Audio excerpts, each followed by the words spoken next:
जय श्री राम। मार्कंडे पुराण की जय। सवर्णी मनु की उत्पत्ति के प्रसंग में देवी महात्माएं मेघा ऋषि का राजा सुरथ और समाधि को भगवती की महिमा बताते हुए मधु कैटववध का प्रसंग सुनाना। प्रथम चरित्र के ब्रह्मा ऋषि, महाकाली देवता, गायत्री छंद्र, नंदा शक्ति, रक्त दंती का बीज अग्नि तत्व और ऋग्वेद स्वरूप है। श्री महाकाली देवता की प्रसन्नता के लिए प्रथम चरित्र के जप में विनियोग किया जाता है।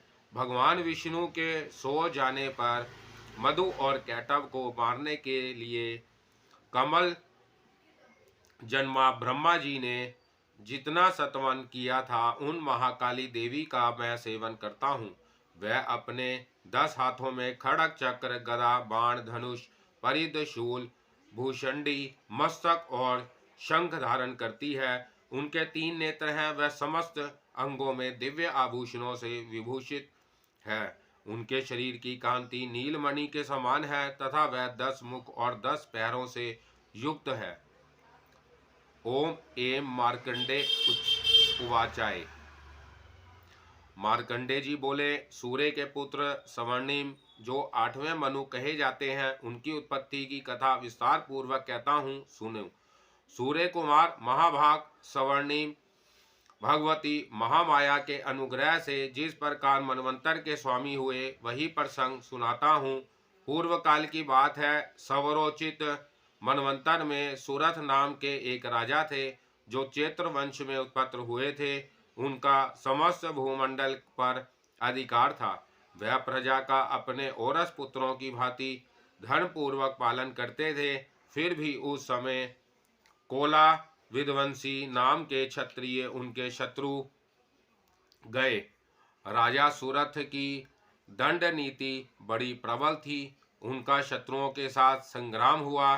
यद्यपि कोला विध्वंसी संख्या में कम थे, तो भी राजा सुरथ युद्ध में उनसे परास्त हो गए। तब वह युद्ध भूमि में अपने नगर को लौट आए और केवल अपने देश के राजा होकर रहने लगे। किंतु वहां भी उन प्रबल शत्रुओं ने उस समय महाभाग राजा सुरथ पर आक्रमण कर दिया। राजा का बल क्षीण हो चला था, इसलिए उनके दुष्ट, बलवान एवं दुरात्मा मंत्रियों ने वहां उनकी राजधानी में भी राजकीय सेना और खजाने को वहां से हथियार लिया। सुरथ का प्रभुत्व नष्ट हो चुका था, इसलिए वह शिकार खेलने के बहाने घोड़े पर सवार हो वहां से अकेले ही एक घने जंगल में चले गए। वहां उन्होंने विप्रवर मेघा मुनि का आश्रम देखा, जहां कितने ही सिंहंग जीव परम शांत भाव से रहते थे। मुनि के बहुत से शिष्य उस वन की शोभा बढ़ा रहे थे।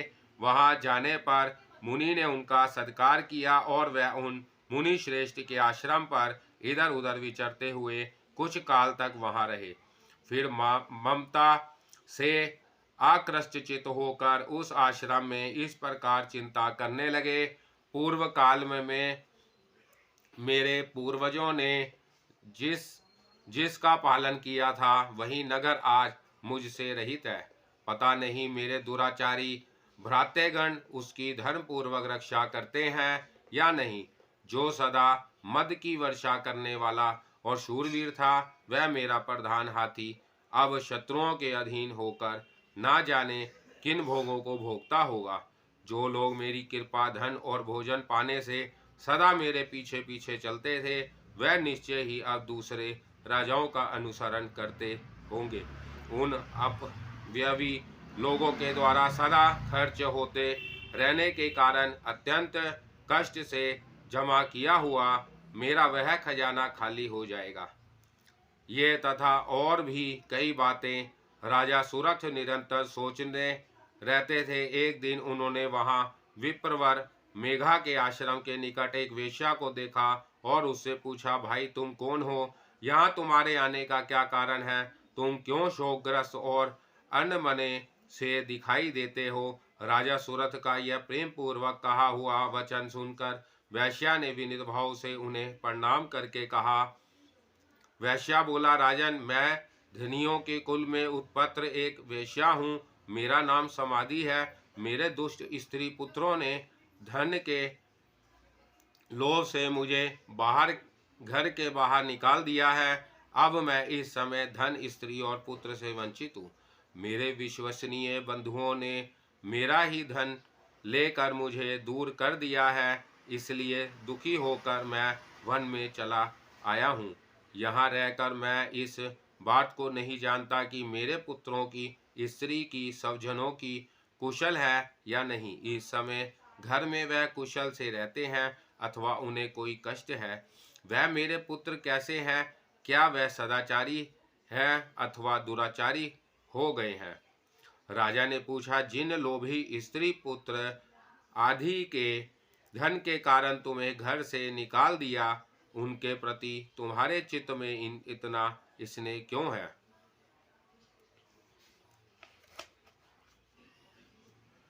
वैश्या बोला, आप मेरे विषय में जो बात कहते हैं वह सब ठीक है, किंतु क्या करूं, मेरा मन निष्ठुरता नहीं धारण करता। जिन्होंने धन के लोभ में पड़कर पिता के प्रति स्नेह, पति के प्रति प्रेम अथवा आत्मीय जन के प्रति अनुराग को तिलांजलि दे मुझे घर से निकाल दिया है, उन्हीं के प्रति मेरे हृदय में इतना स्नेह है। महामते, गुणहीन बंधुओं के प्रति भी जो मेरा चित्त इस प्रकार प्रेम मग्न हो रहा है, यह क्या है, इस बात को मैं जानकर भी नहीं जान पाता। उनके लिए मैं लंबी सांसें ले रहा हूँ और मेरा हृदय अत्यंत दुखित हो रहा है। उन लोगों में प्रेम का सर्वथा अभाव है, तो भी उनके प्रति जो मेरा मन निष्ठुर नहीं हो पाता, इसके लिए क्या करूं? मार्कंडेय जी कहते हैं, ब्राह्मण तदंतर राजाओं में श्रेष्ठ सूरथ और वह समाधि नामक वैश्या दोनों साथ साथ मेघा मुनि की सेवा में उपस्थित हुए और उनके साथ यथा योग्य न्यायानुकूल विनय पूर्वक बर्ताव करके बैठे। तत्पश्चात वैश्या और राजा ने कुछ वार्तालाप आरंभ किया। राजा ने कहा, भगवान, मैं आपसे एक बात पूछना चाहता हूँ, उसे बताइए। मेरा चित्त अपने अधीन न होने के कारण वह बात मेरे मन को बहुत दुखी देती है। मुनि श्रेष्ठ, जो राज्य मेरे हाथ से चला गया है उसमें और उसके संपूर्ण अंगों में मेरी ममता हो रही है। यह जानते हुए भी वह अब मेरा नहीं है। अज्ञानी की भांति मुझे उसके लिए दुख होता है। यह क्या है? इधर यह वैश्या भी घर से अपमानित होकर आया है। इसके पुत्र, स्त्री और भृत्यों ने इसको छोड़ दिया है। सत्वजनों ने भी इसका परित्याग कर दिया है, तो भी इसके हृदय में उनके प्रति अत्यंत स्नेह है। इस प्रकार यह तथा मैं दोनों ही बहुत दुखी है। जिसमें प्रत्यक्ष दोष देखा गया है, उस विषय के लिए भी हमारे मन में ममता जनित आकर्षण पैदा हो रहा है। महाभाग, हम दोनों समझदार हैं, तो भी हम में जो मोह पैदा हुआ है, यह क्या है? विवेक शून्य पुरुष की भांति मुझ में और इसमें भी यह मूढ़ता प्रत्यक्ष दिखाई देती है। ऋषि बोले, महाभाग, विषय मार्ग का ज्ञान सब जीवों को है, इसी प्रकार विषय भी सबके लिए अलग अलग है। कुछ प्राणी दिन में नहीं देखते और दूसरे रात में ही नहीं देखते, तथा कुछ जीव ऐसे हैं जो दिन और रात्रि में भी बराबर ही देखते हैं। यह ठीक है कि मनुष्य समझदार होते हैं, किंतु केवल वह ही ऐसे नहीं होते। पशु, पक्षी और मृग आदि सभी प्राणी समझदार होते हैं। मनुष्यों की समझ भी वैसी ही होती है जैसी उन मृग और पक्षियों की होती है, तथा जैसी मनुष्यों की होती है वैसी ही उन मृग, पक्षी आदि की होती है। यह तथा अन्य बातें भी प्राय दोनों में समान ही हैं। समझ होने पर भी इन पक्षियों को तो देखो, यह स्वयं भूख से पीड़ित होते हुए भी मोहवश बच्चों की चोंच में कितने चाव से अत्र के दाने डाल रहे हैं। नरश्रेष्ठ, क्या तुम नहीं देखते कि यह मनुष्य समझदार होते हुए भी लोभवश अपने किए हुए उपकार का बदला पाने के लिए पुत्रों की अभिलाषा करते हैं। यद्यपि उन सब में समझ की कमी नहीं है, तथापि वह संसार की स्थिति बनाए रखने वाले भगवती महामाया के प्रभाव द्वारा ममतामय भंवर से युक्त मोहों के गहरे गर्त में गिराए जाते हैं। इसलिए इसमें आश्चर्य नहीं करना चाहिए। जगदीश्वर भगवान विष्णु की योग निंद्रा रूपा तो भगवती महामाया है, उन्हीं से यह जगत मोहित हो रहा है। वह भगवती महामाया देवी ज्ञानियों के भी चित्त को बलपूर्वक खींचकर मोह में डाल देती है। वह ही संपूर्ण चराचर जगत की सृष्टि करती है तथा वह ही परसत्र होने पर मनुष्यों को मुक्ति के लिए वरदान देती है। वह ही पराविधा संसार बंधन और मोक्ष की हेतुभूता सनातनी देवी तथा संपूर्ण ईश्वर की भी अधीश्वरी है। राजा ने पूछा, भगवान, जिन्हें आप महामाया कहते हैं वह देवी कौन है? ब्राह्मण, उनका आविर्भाव कैसे हुआ तथा उनके चरित्र कौन कौन है? ब्रह्मावेताओं में श्रेष्ठ महर्षि उन देवी का जैसा प्रादुर्भाव हो, वैसा स्वरूप हो और जिस प्रकार प्रादुर्भाव हुआ हो, वह सब मैं आपके मुख से सुनना चाहता हूँ। ऋषि बोले, राजन, वास्तव में तो वह देवी नित्य स्वरूपा ही है। संपूर्ण जगत उन्हीं का स्वरूप है तथा उन्होंने समस्त विश्व को व्यापक कर रखा है। तथापि उनका प्रकाट्य अनेक प्रकार से होता है। वह मुझसे सुनो। यद्यपि वह नित्य और अजन्मा है, तथापि जब देवताओं का कार्य सिद्ध करने के लिए प्रकट होती है, उस समय लोक में उत्पन्न हुई कहलाती है। कल्प के अंत में जब संपूर्ण जगत एकान्व में निमग्न हो रहा था और सबके प्रभु भगवान विष्णु शेषनाग की शैया बिछाकर योग निंद्रा का आश्रय ले सो रहे थे, उस समय उनके कानों की मैल से दो भयंकर असुर उत्पन्न हुए जो मधु और कैटव के नाम से विख्यात थे।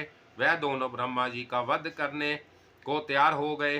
भगवान विष्णु के नाभि कमल में विराजमान प्रजापति ब्रह्मा जी ने जब उन दोनों भयानक असुरों को अपने पास आया और भगवान को सोया हुआ देखा, तो एकाग्रचित होकर उन्होंने भगवान विष्णु को जगाने के लिए उनके नेत्रों में निवास करने वाली योग निंद्रा का सत्वन आरंभ किया, जो इस विश्व की अधीश्वरी जगता को धारण करने वाली, संसार का पालन और संहार करने वाली तथा तेज स्वरूपा भगवान विष्णु की अनुपम शक्ति है। उन्हीं भगवती निंद्रा देवी की भगवान ब्रह्मा स्तुति करने लगे। ब्रह्मा जी ने कहा, देवी, तुम ही स्वाहा, तुम ही सवदा और तुम ही वष्टकार हो। स्वर भी तुम्हारे ही स्वरूप है। तुम ही जीवनदायिनी सुधा हो। नित्य अक्षर प्रणव में आकार उकार मकार इन तीन मात्राओं के रूप में तुम ही स्थित हो तथा इन तीन मात्राओं के अतिरिक्त जो बिंदु रूपा नित्य अर्ध मात्रा है, जिसका विशेष रूप से उच्चारण नहीं किया जा सकता, वह भी तुम ही हो। देवी, तुम ही संध्या सावित्री तथा परम जननी हो। देवी, तुम ही इस विश्व ब्रह्मांड को धारण करती हो। तुमसे ही इस जगत की सृष्टि होती है, तुम ही से इसका पालन होता है और सदा तुम ही कल्प के अंत में सबको अपना ग्रास बना लेती हो। जगन्मयी देवी, इस जगत की उत्पत्ति के समय तुम सृष्टि रूपा हो, पालन काल में स्थिति रूपा हो तथा कल्पांत के समय संसार रूप धारण करने वाली हो। तुम ही महाविधा, महामाया, महामेघा, महासमृति, महामोहा रूपा महादेवी और महासुरी हो। तुम ही तीनों गुणों को उत्पन्न करने वाली, सबकी प्राकृतिक हो। भयंकर काल रात्रि, महारात्रि और मोहरात्रि भी तुम ही हो। तुम ही श्री, तुम ही ईश्वरी, तुम ही ह्री और तुम ही बोध स्वरूपा बुद्धि हो।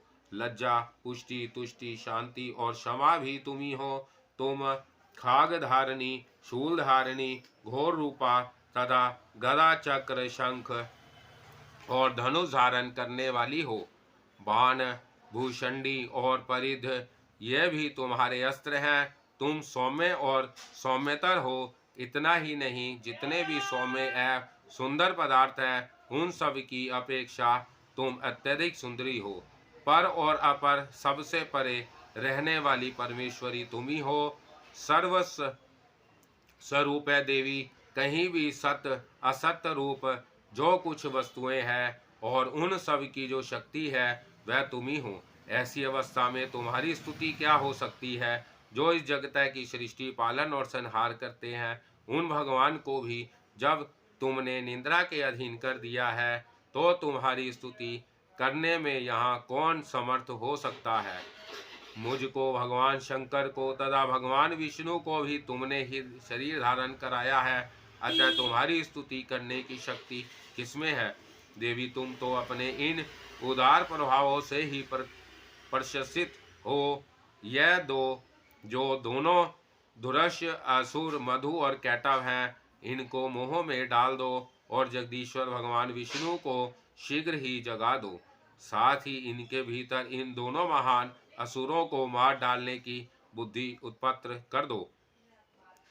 ऋषि कहते हैं, राजन, जब ब्रह्मा जी ने वहां मधु और कैटव को मारने के उद्देश्य से भगवान विष्णु को जगाने के लिए तमोगुण की अधिष्ठात्री देवी योग निंद्रा की इस प्रकार स्तुति की, तब वह भगवान के नेत्र, मुख, नसिका, बाहु, हृदय और वक्ष स्थल से निकलकर अव्यक्त जन्मा ब्रह्मा जी की दृष्टि के समक्ष खड़ी हो गई।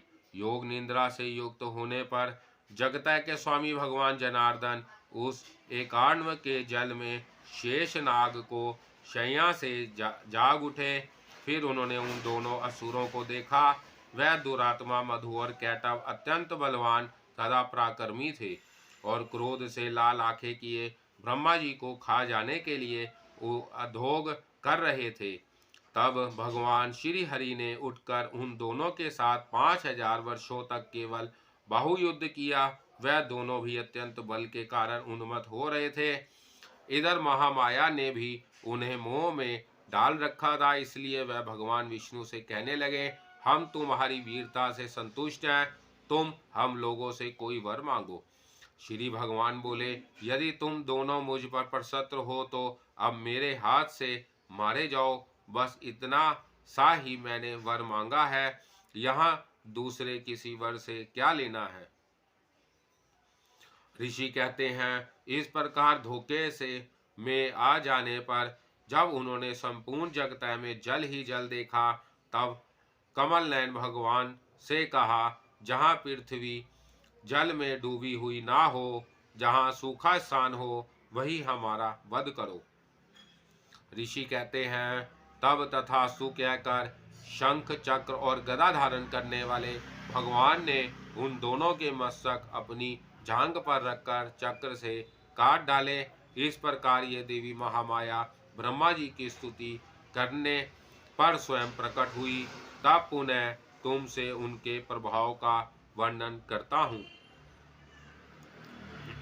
इस प्रकार श्री मार्कंडेय पुराण में स्वर्णिक मनवंतर की कथा के अंतर्गत देवी महात्म्य में मधु कैटव वध नामक पहला अध्याय पूरा हुआ। जय श्री राम।